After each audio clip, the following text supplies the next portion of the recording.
मेरे प्रिय बच्चों, आप सभी लोगों का हमारे इस प्यारा सा चैनल मनोज केमिस्ट्री वाला में बहुत बहुत स्वागत है।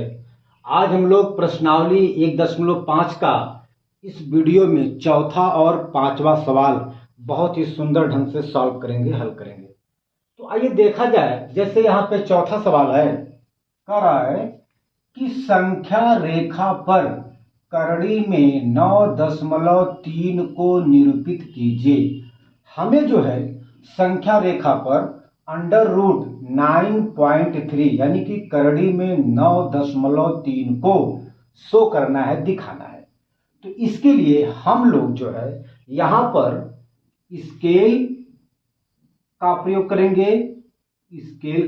करेंगे, मतलब पटरी का प्रयोग करेंगे, चांदा का प्रयोग करेंगे, इसके बाद गोला प्रकार का प्रयोग करेंगे, ठीक, और पेंसिल का प्रयोग करेंगे। पेंसिल का हम लोग जो है यहां पर प्रयोग करेंगे, यानी कि स्केल, चांदा, गोला प्रकार और पेंसिल और इरेजर मतलब मिट्टी, मतलब जिससे हम लोग मिटाते हैं, उसका हम लोग यहां पर प्रयोग करेंगे। ठीक है, तो अब हम लोग जो है संख्या रेखा पर करड़ी में 9.3 को बहुत ही अच्छे ढंग से, बहुत ही मतलब सिंपल तरीके से दिखाने का प्रयास करेंगे। ठीक है, हल करने का प्रयास करेंगे। और ये देखा जाए, मान लीजिए कि हम लोग देखे होंगे, मतलब जो है कि जैसे स्केल आपका होता है, पटरी होता है, मान लीजिए आपका ऐसे, वही तो पटरी आपका ऐसे होता है। ओके, तो यहाँ पे आपका शून्य होता है, ये तो यहाँ पे मान लीजिए 1 सेंटीमीटर, ये 2, ये 3, ये 4 सेंटीमीटर, ये 5, ये 6, ये 7, ये 8, ये 9, ये 10, मतलब संभवतः 15 सेंटीमीटर तक जो है होता है इसकी लंबाई। ये 11, ये 12, ये 13, ये 14, ये आपका 15। ओके, अब हम लोग जो है सर्वप्रथम सबसे पहले स्केल की सहायता से एक रेखा खींचेंगे जिसकी लंबाई 0 से लेकर के 9.3 तक रहेगी।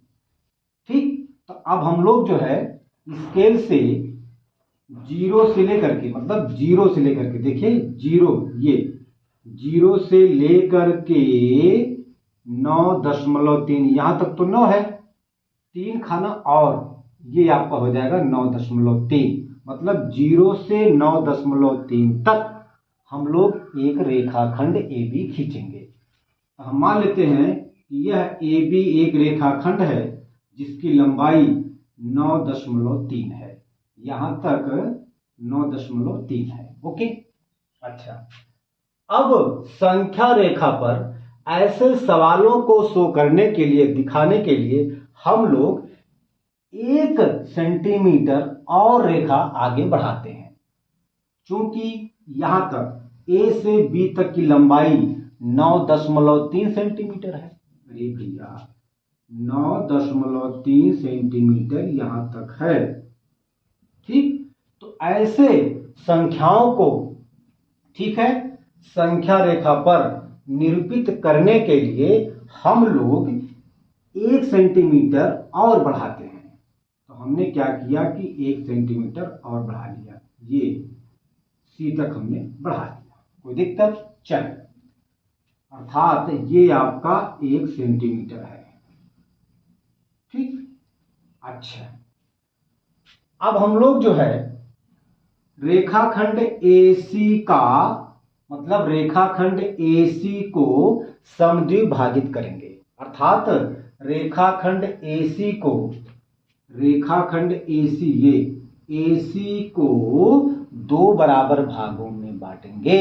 तो किसी भी रेखाखंड को 2 बराबर भागों में बांटने के लिए हम लोग काम ये करते हैं कि बिंदु ए को केंद्र मानकर, मान लीजिए कि हमारे पास गोला प्रकार है, तो हमने गोला प्रकार में, जैसे मान लीजिए ये आपका गोला प्रकार है, ओके, ये गोला प्रकार का, ठीक है, लोहे वाली जो है पैर है और ये पेंसिल है। हम लोग करते क्या है कि गोला प्रकार के लोहे वाली टांग को, पैर को बिंदु ए पर रखते हैं और पेंसिल को इस एसी रेखा के लंबाई के आधे से अधिक, क्योंकि यहां तक तो एसी की यहां तक तो बीच वाली बिंदु है, ठीक है ना, हम लोग जो है इस एसी रेखा के लंबाई के आधे से अधिक चाप लेकर के यहां लगाएंगे, यहां लगाएंगे।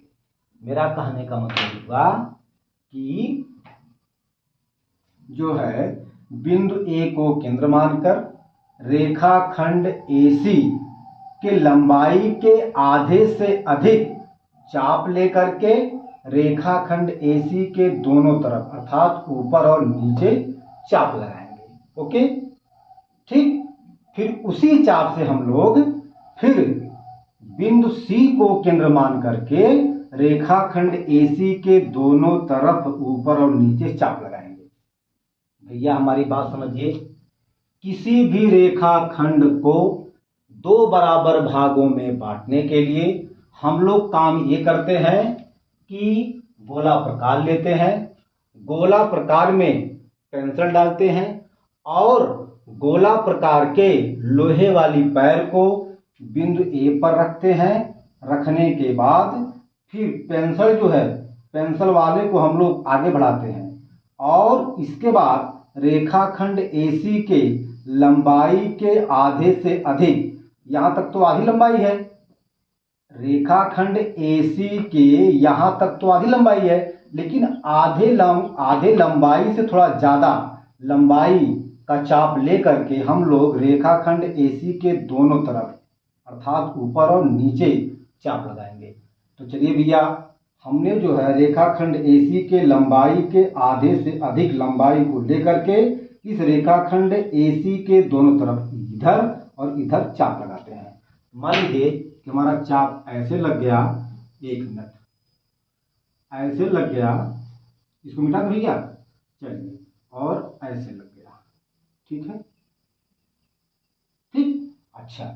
फिर भैया उसी चाप से हमें चाप को कम तेज नहीं करना है, हमें चाप को कम तेज नहीं करना है, उसी चाप से बिंदु सी को केंद्र मान करके रेखाखंड एसी के दोनों तरफ अर्थात ऊपर और नीचे चाप लगाएंगे। भैया हमने जो है यहाँ पर ये चाप लगा दिया, ठीक। हम मान लेते हैं कि यह चाप एक दूसरे को बिंदु यम और यन पर प्रतिच्छेदित करते हैं, मतलब काटते हैं।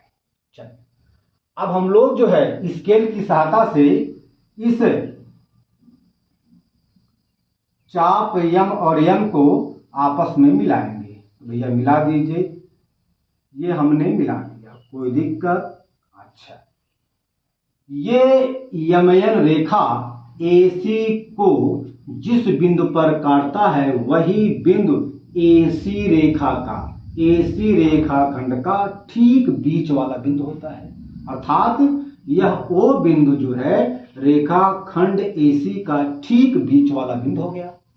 अब हम लोग जो है काम ये करेंगे कि बिंदु ओ को केंद्र मान करके, ठीक है, एओ या ओसी, चूंकि देखिए एओ की लंबाई और ओसी की लंबाई दोनों सेम है, क्यों? क्योंकि ओ बिंदु जो है रेखाखंड एसी का मध्य बिंदु है।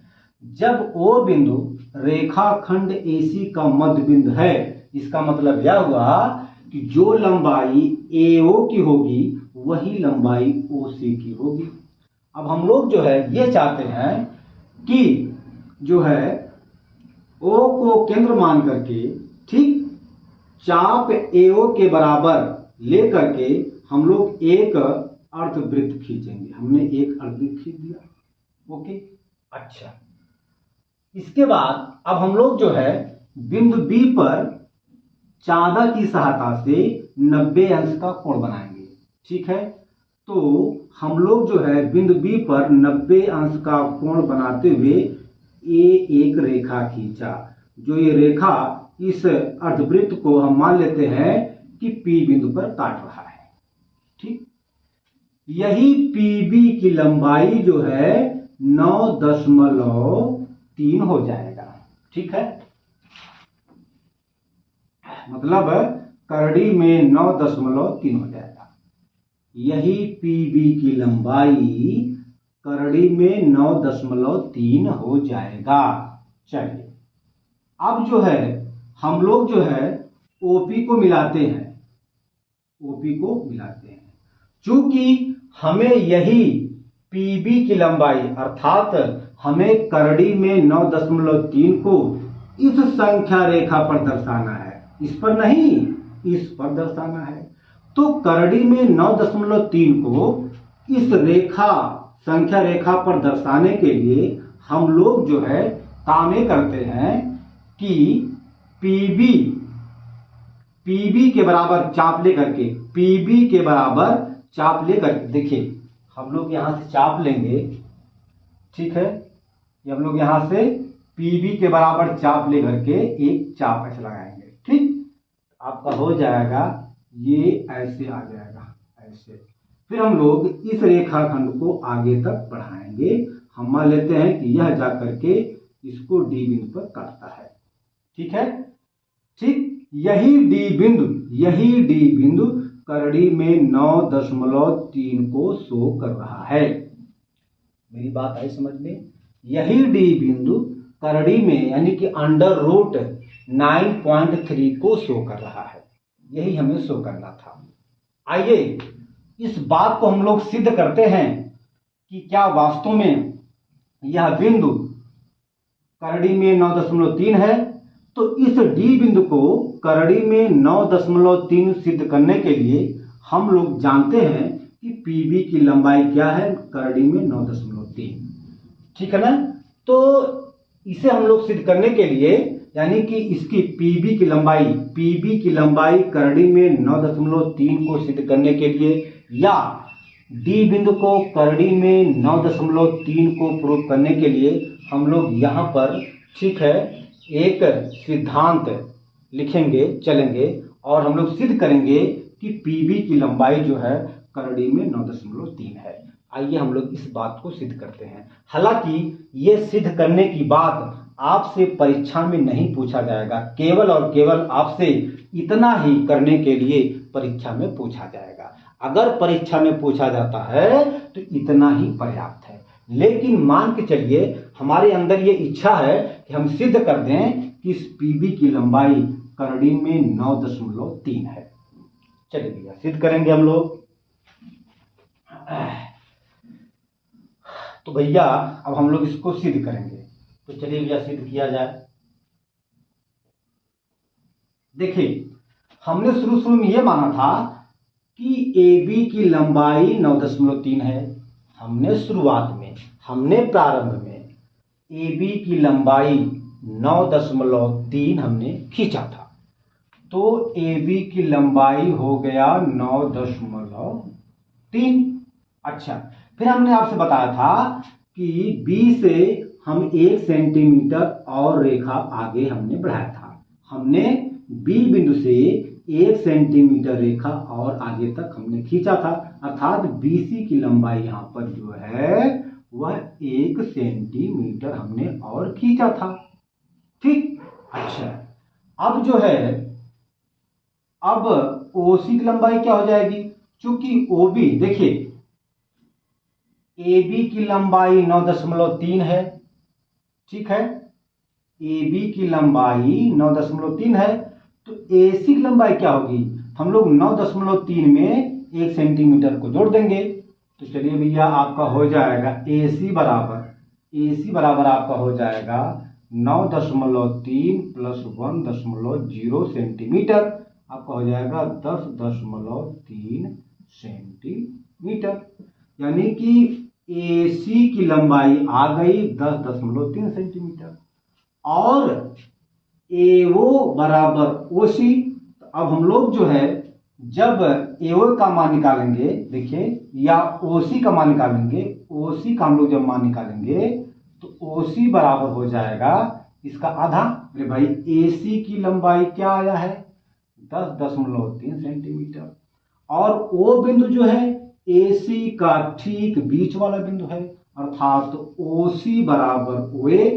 तो जब हम लोग OC का मान निकालेंगे तो OC जो है इस AC का आधा है।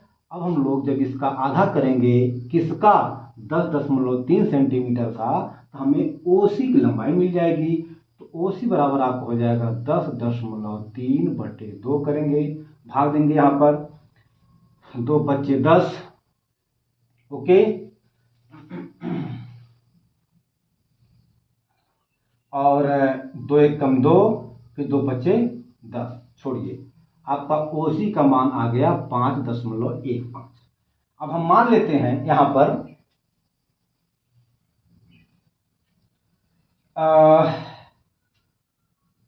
OC बराबर x।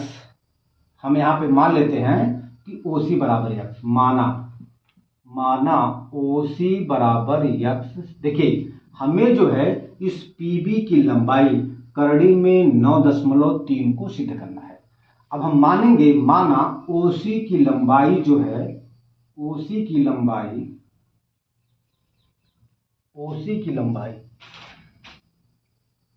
x है। OC की लंबाई हम मान लेते हैं x है। क्या है? x है, x सेंटीमीटर है। ठीक है, OC की लंबाई x सेंटीमीटर है, यानी यहां से यहां तक की लंबाई x सेंटीमीटर है, और हमें इसकी लंबाई चाहिए। ठीक है ना? तो पूरे में से, यानी x में से, देखिए, BC की लंबाई 1 सेंटीमीटर है। तो चूंकि यहां से O से C तक की लंबाई हमने माना है 1 सेंटीमीटर, हम चाहते हैं कि हम पाइथागोरस प्रमेय समकोण त्रिभुज OBP में लागू करें, OBP में लागू करें। तो हमें OB की लंबाई की आवश्यकता पड़ेगी और OP की लंबाई की आवश्यकता पड़ेगी। तो हमें OB निकालना है। भैया, OB बराबर हो जाएगा, अगर हम OC में से BC निकाल दें तो हमें OB की लंबाई मिल जाएगी। यदि हम OC में से OB की लंबाई, यदि हम OC में से BC की लंबाई निकाल दें तो हमें OB की लंबाई मिल जाएगी। तो भैया हो, OC में से हम लोग BC की लंबाई जब निकालेंगे तो OC की लंबाई क्या है? OC की लंबाई है आपका x हमने माना है, ठीक। और BC की लंबाई 1 सेंटीमीटर है, BC की लंबाई 1 सेंटीमीटर है, यानी OB का मान हमको मिल गया। ठीक है। अच्छा, और देखा जाए, और जो है हम मान लेते हैं कि OP बराबर x है। क्या है? OP, तथा OP बराबर x है। ठीक है, OP बराबर x है। अब इसकी लंबाई x है, इसकी लंबाई जो है ना, इसकी लंबाई जो है, देखिए भैया, कारण यह है कि अगर ये OC x सेंटीमीटर है तो AB आपका x सेंटीमीटर होगा, AB आपका x सेंटीमीटर, AB आपका x सेंटीमीटर। तो जब OC की लंबाई x सेंटीमीटर है तो OP की लंबाई भी x सेंटीमीटर होगी, क्योंकि एक ही वृत्त की त्रिज्या आपस में बराबर होती है। जो लंबाई OC की होगी वही लंबाई OP की होगी, वही लंबाई OA की होगी। तो कंफर्म हो गया कि OP की लंबाई क्या है भैया? x है, तथा, ठीक है, अब इसकी लंबाई x है, इसकी लंबाई x-1 है। हमें लंब, मतलब हमें PB लंब का मान निकालना है। अगर PB की लंबाई करड़ी में 9.3 आ जाता है तो ये हमारा सिद्ध हो जाएगा। चलिए भैया, अब हम लोग जो है यहां पर लगाएंगे पाइथागोरस प्रमेय। तो समकोण त्रिभुज त्रिभुज ओ बी पी में, ओ बी पी में, ओ बी पी में।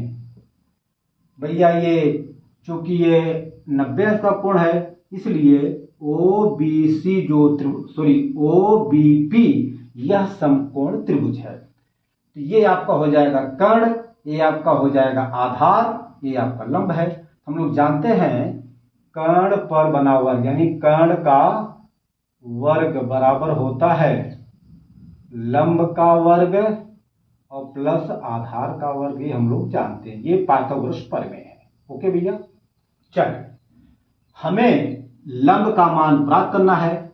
हम लोग यहां से देखिए हम लोग इसको यहां लिख सकते हैं, इसको यहां, अर्थात ये पूरा चीज यहां लिख सकते हैं और इसको यहां लिख सकते हैं। अरे भाई लिख भी लीजिए, कोई दिक्कत नहीं है। देखिए इसको यहां से पकड़िए, ऐसे घुमा दीजिए, ये आपका हो जाएगा लंब का वर्ग प्लस आधार का वर्ग, ठीक है, और बराबर कर्ण का वर्ग हो जाएगा। चलिए हमें लंब का मान प्राप्त करना है, तो लंब का स्क्वायर बराबर हो जाएगा कर्ण का स्क्वायर, ये आधार का स्क्वायर यहाँ पे प्लस है, जब ये बराबर के दाएं तरफ जाएगा तो इसका चिन्ह बदल जाएगा, तो प्लस से क्या हो जाएगा, प्लस से हो जाएगा माइनस हो जाएगा, आधार का वर्ग हो जाएगा। ठीक है, चलिए कर्ण हमारा क्या है, यक्स वर्ग है, आधार क्या है, यक्स माइनस 1 यानी यक्स माइनस 1 का वर्ग है। ठीक है, ठीक भैया जी। चलिए ये क्या भैया, ये a माइनस बी का होल स्क्वायर का सूत्र है। देखिए यक्स माइनस 1 का स्क्वायर है, तो ये a माइनस बी का होल स्क्वायर जैसा क्या है, सूत्र है। तो हम लोग जो है इसे a माइनस बी का होल स्क्वायर के आधार पर हम लोग इसको क्या करेंगे, इसका विस्तार करेंगे, इसको तोड़ेंगे, तो हो जाएगा भैया बराबर करेंगे यक्स स्क्वायर आपका ये है, यक्स स्क्वायर यानी पहले पद का वर्ग धन 1 का वर्ग माइनस 2 गुणे पहला पद गुणे दूसरा पद यानी कि 2x आपका हो जाएगा। ये आपका हो जाएगा यक्स स्क्वायर। देखिए ब्रैकेट से पहले माइनस है, तो जब ब्रैकेट हटेगा तो ब्रैकेट के अंदर का चिन्ह बदल जाएगा, जहां पे प्लस है वहां पे हो जाएगा माइनस, और जहां पे माइनस है वहां पे प्लस हो जाएगा। भैया ये प्लस है, देखिए यहाँ पे प्लस छिपा है, हो जाएगा माइनस स्क्वायर, यहाँ पे प्लस है, हो जाएगा भैया एक, चूंकि एक का वर्ग का मतलब एक ही, एक का गुणा आपस में चाहे जितनी बार करें हमें एक ही मिलेगा, तो इसका मान आ जाएगा एक, ये आपका है माइनस हो जाएगा +2, ठीक है, ये इससे कट जाएगा, ये आपका हो जाएगा 2x माइनस 1।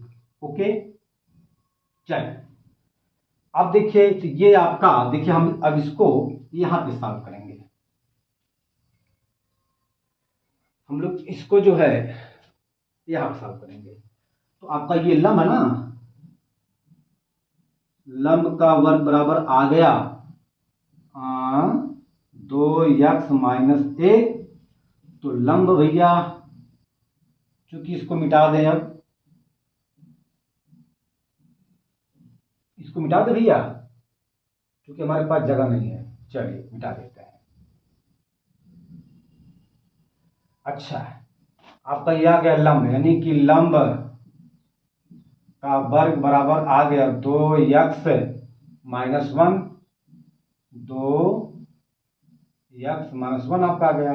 तो भैया लंब बराबर क्या हो जाएगा, देखिए ये वर्ग है, जब ये वर्ग बराबर के दाईं तरफ जाएगा तो ये वर्गमूल बन जाता है, जब ये वर्ग बराबर के दाईं तरफ जाएगा तो ये वर्ग से वर्गमूल बन जाएगा।